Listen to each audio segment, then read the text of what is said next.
जय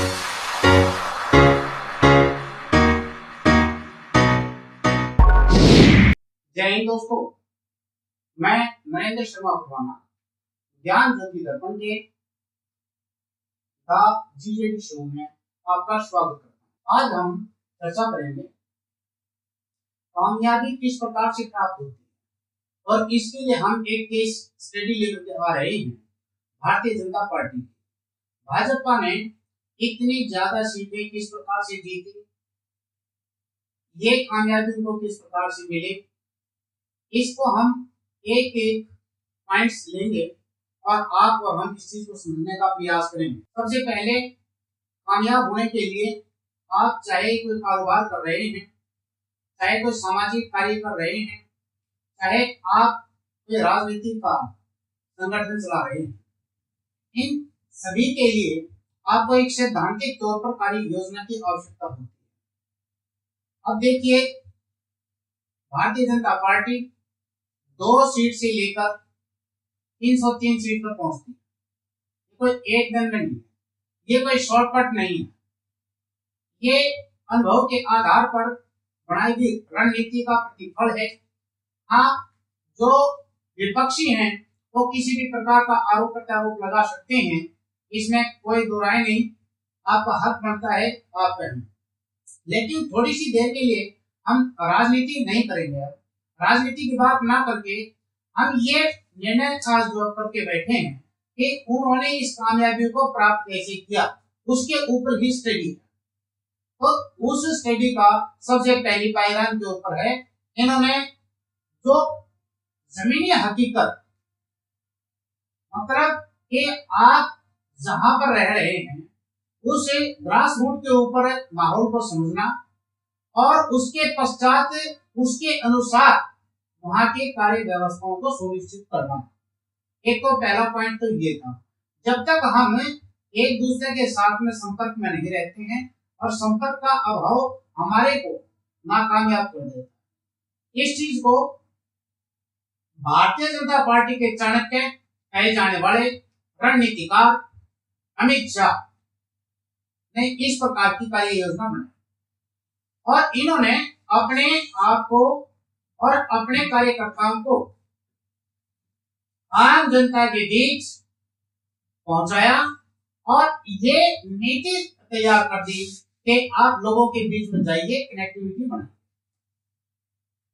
अब दूसरी बात, दूसरा ये है कि इन्होंने अपने कार्यकर्ताओं के साथ संवाद स्थापित किया। जब हमारा संवाद बना रहता है तो हमारे को नेगेटिव और पॉजिटिव दोनों प्रकार की अवस्थाओं की जानकारी होती है। हम उसके अंदर सुधार करने में सक्षम रहते हैं और जो व्यक्ति एक दूसरे के साथ संवाद नहीं बनाएगा उसका संवादहीनता परेशानी का कारण बनेगी, उसे कमजोरी आएगी, उससे आप नाकामयाब होते हैं, असफल होते हैं। लेकिन हमें सफल होना है तो हमें एक दूसरे के साथ में संवाद को स्थापित करना पड़ेगा। अब खर्चा कम करना था, ज्यादा खर्चा ना हो, इसके लिए क्या किया जाए। अभी इसमें थोड़ा सा बहुत ही खास बात देखिए। एक हम यहाँ पर पतंजलि का भी थोड़ा सा मॉडल देख लें। स्वामी रामदेव ने पतंजलि को ब्रांड बनाया। उन्होंने किसी भी ब्रांड की अलग कोई पहचान नहीं दी, सबके अंदर एक ही बात दे दी, चाहे आपका टूथपेस्ट हो, चाहे तेल हो, साबुन हो, आटा हो, बेसन हो, दाल हो, एक चीज दे दी, पतंजलि। और उन्होंने पतंजलि के ऊपर ब्रांड के रूप में उसको स्टेबल कर दिया। इस तरह से क्या हुआ कि जो उनके 400 के करीब ब्रांड आइटम्स थे तो उसके अंदर अलग अलग उनको आइडेंटिटी देने की आवश्यकता नहीं पड़ी। वो आइडेंटिटी एक बनी, उसका नाम था पतंजलि। अब यहाँ थोड़ा सा राजनीति की जो स्थितियां हैं इसके अंदर देखते हैं। भारतीय जनता पार्टी पूरे भारत के अंदर चुनाव लड़ रही थी। उन्होंने जो व्यवस्था सुनिश्चित करी, जैसे वहां पर पतंजलि एक ब्रांड बन के आया था, इन्होंने नरेंद्र मोदी को ब्रांड के रूप में स्टेबल कर दिया। अब क्या है कि जितना भी एक्सपेंस करना था वो एक ब्रांड के ऊपर किया। नरेंद्र मोदी को स्टेबल कर दिया गया और हर घर के अंदर एक इनाम पहुंचाया। अब जो भी स्थानीय प्रत्याशी थे उनका वहां पर जो कंपटीशन था, जो उनके प्रति विरोधाभास था, जो उनके प्रति जो है नुकसान का कारण बन सकता था, तो वो चीज यहाँ पर किल होगी, क्योंकि इन्होंने इस प्रकार का माहौल क्रिएट किया, ऐसा एक ऑरा बना दिया, ऐसा एक माहौल तैयार कर दिया कि अब जो है भारत का जो प्रधानमंत्री है वो शक्तिशाली प्रधानमंत्री बने। राष्ट्रवाद को जो है मुद्दा बना करके इन्होंने बेरोजगारी को साइड कर दिया, जीएसटी को एक दरकिनार कर दिया।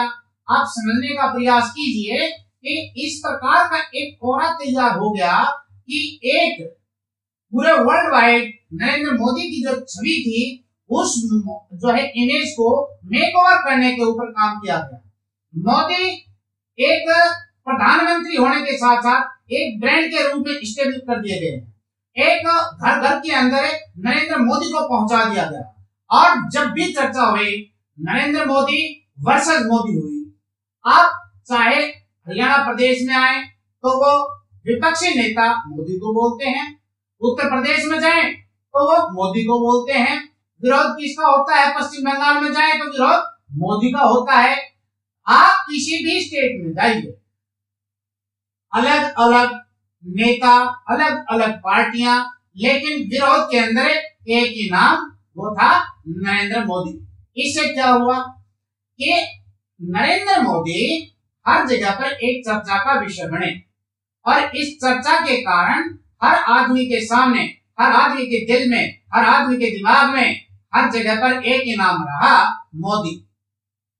और जहां पर भी जाते मोदी मोदी के नारे लगते। चाहे कोई भी अमित शाह रैली करते हैं तो भी मोदी मोदी के नारे हैं, नरेंद्र मोदी जाते हैं तो भी मोदी मोदी के नारे हैं। आप इस बात को रियलाइज कीजिएगा कि इस प्रकार से कम खर्चे के अंदर, क्योंकि मानो कि 542 लोकसभा के ऊपर चुनाव हुए, अब जितने भी सांसद के लिए प्रत्याशी खड़े थे उन सबको एक अपनी आइडेंटिटी देने के लिए मोर एक्सपेंस करना पड़ता, लेकिन अब एक ही आइडेंटिटी देनी थी, उसका नाम था नरेंद्र मोदी और वो आइडेंटिफाई हो चुके थे, क्योंकि हर रोज 5 साल तक नरेंद्र मोदी के नाम पर लोग टीवी में देखते रहे, रेडियो पर सुनते रहे, मन की बात सुनते रहे, देश विदेश के अंदर चाहे वो किसी भी क्षेत्र में गए नरेंद्र मोदी का नाम सामने रहा। तो ये जीत का सबसे बड़ा कारण बना कि उन्होंने कम खर्चे के अंदर भी पूरे के पूरे, चाहे वो सोशल मीडिया था, उसका डिजिटलाइजेशन था, इलेक्ट्रॉनिक मीडिया था, प्रिंट मीडिया था, पब्लिक थी, चाहे वो रथ जाने थे, जहां पर ग्रामीण अंचलों के अंदर लाइट की व्यवस्था नहीं थी या जहां पर सैटेलाइट नहीं थे, वहां इन्होंने डिजिटल रथ भेज दिए। वहां इन्होंने अपनी कार्य योजनाओं को वहां पहुंचाने के लिए रथ के ऊपर जो है बड़ी स्क्रीन लगाई, अपनी चीज को वहां पर शो कर दिया। मतलब यह है कि इसका निचोड़ क्या है, वो ये है कि हम सिर्फ ये नहीं कह सकते कि ये वैसे ही जीत गई। आप यकीन मानिए इसके पीछे एक बहुत बड़ी वर्किंग है, इसके पीछे एक राजनीति के साथ साथ में एक कार्य योजना है, इसके पीछे एक ऐसी व्यवस्था सुनिश्चित की गई जो नीचे से लेकर के ऊपर तक आपका जो है कार्यकर्ता एक दूसरे के साथ संपर्क में रहा और उस संपर्क के कारण उसकी जो फीडबैक वो लेते रहे, जहां कमजोरी महसूस हुई उसे अपडेट करते थे। जहां ये एकदम जीत रहे थे वहां इन्होंने ज्यादा जोर नहीं लगाया, जहां पर वन तरफा वन साइडेड जो है था। दूसरा, जहां ऐसी जगह थी जहां इनको पत्थर के अंदर से पानी निकालना था कि इनका कोई वहां नामो निशान ही नहीं था, उन्होंने नए अंदाज में अपने एक एटमॉस्फेयर को तैयार करके वहां अपने बीज बो दिए और कुछ एक ऐसी जगह भी थी जहां कभी हाँ कभी ना, मतलब कि हार भी सकते थे जीत भी सकते थे। उसके लिए इन्होंने रणनीति अलग बना दी। और सबसे बड़ी जो रणनीति थी वो रणनीति थी पब्लिक की कनेक्टिविटी, जनता के बीच में संपर्क बना करके अपनी बात को रख करके लोगों तक पहुंचाना। और बार बार जब हम किसी बात को कहते हैं तो कहते हैं ना कि आवत जात रास के सिर पे परत निशान, तो एक पत्थर के ऊपर रस्सी के भी निशान पड़ जाते हैं। और हम जब बार बार किसी व्यक्ति के पास जाते हैं तो उसके ऊपर थोड़ा सा सोच का परिवर्तन होता है। अगर उनके पास कोई जाएगा नहीं, अपनी बात को कहेगा नहीं, तो यही सोच करके कि जी हम तो वहां पर क्या है, हमारे को तो कोई जानते नहीं। तो मैं आपको एक छोटी सी एक इसमें कहानी सुनाता हूं। एक शूज मेकर थे, उस कंपनी ने अपने 2 सेल्समैन को एक देश के अंदर भेज दिया कि भाई जाओ और वहां पर ये देख करके आओ कि जूते वहां पर हम किस प्रकार से बेच सकते हैं। एक जना गया, उसने वापसी की अपनी टिकट करवाई और वो वापस आया। उसने आकर के कहा जी देखो वहां पर जूते की बिक्री हो नहीं। दूसरे ने कहा कि 50,000 जोड़ी जूते भेज दो। बोला भाई ये कैसे? तो उन्होंने जब 50,000 जूते बेच के आ गया और दोनों ही मार्केटिंग के जो सदस्य थे उनसे बात करी, भाई आप वहां से वापस क्यों आए? उन्होंने कहा जी वहां पर कोई जूते पहनता ही नहीं था, इसलिए हम वापस आ गए। भाई आप कैसे जो ना 50,000 जूते कैसे बेच के आए? उसने कहा कि जी देखो हमने बताया आप जूते नहीं पहनते, आपका जो ये चमड़ी बहुत ज्यादा कीमती है, जिसकी कोई कीमत ही नहीं, ये बेशकीमती है, इसलिए छोटी सी कीमत का ये जूता पहन लो। और उन्होंने जब जूते पहने उनको आराम पड़ना शुरू हुआ। इस तरह से मेरे 50,000 जोड़ी जूते बिक गए। मित्रों, यहां पर भी समय बदल रहा है। कई बार जो है हम देखते हैं कि हमारे को कुछ नया करने के लिए प्रयोग करना पड़ता है और प्रयोग के लिए हमारे को थोड़ा सा रिस्क लेना पड़ता है। और अमित शाह जो भारतीय जनता पार्टी के नीतिकार हैं, जिन्होंने रणनीति तैयार की, जो राजनीति के चाणक्य के रूप में स्टेबल हो चुके हैं, उन्होंने रिस्क उठाया, उन्होंने ये रिस्क लिया और इसी के ऊपर वो कामयाब हो गए। तो आपको ये बात कैसी लगी है, इसे आप हमारे को जरूर बताइएगा। जिन भाइयों ने ज्ञान ज्योति दर्पण को सब्सक्राइब कर लिया है उनका मैं तहे दिल से बहुत बहुत शुक्रिया अदा करता हूं। और जो बार बार आप आते हैं, हमारी बात को सुनते हैं, आप सबका तहे दिल से आभार व्यक्त करता हूं। जिन भाइयों ने हमारा ज्ञान ज्योति दर्पण चैनल सब्सक्राइब नहीं किया है वो हमारे इस चैनल को सब्सक्राइब कर लें और अच्छा लगे तो उसे अपने इष्ट मित्र साथियों के साथ में साझा कीजिए। और हाँ मित्रों, आप अपने विचार हमारे कमेंट्स बॉक्स में जाकर के जरूर लिखिए, क्योंकि आपका एक एक शब्द हमारे लिए कीमती है। आपके जो वाक्य हैं हमारा मार्गदर्शन करेंगे और हम भविष्य के अंदर आपको और बेहतर जानकारी के साथ दोबारा फिर हाजिर होंगे। तब तक के लिए नरेंद्र शर्मा परमाणु को दीजिएगा इजाजत, फिर मिलेंगे। I don't ever slow up, no I don't take shit. I got no love for the fakeness. If you wanna play tough and wanna hate this, I'll always show up.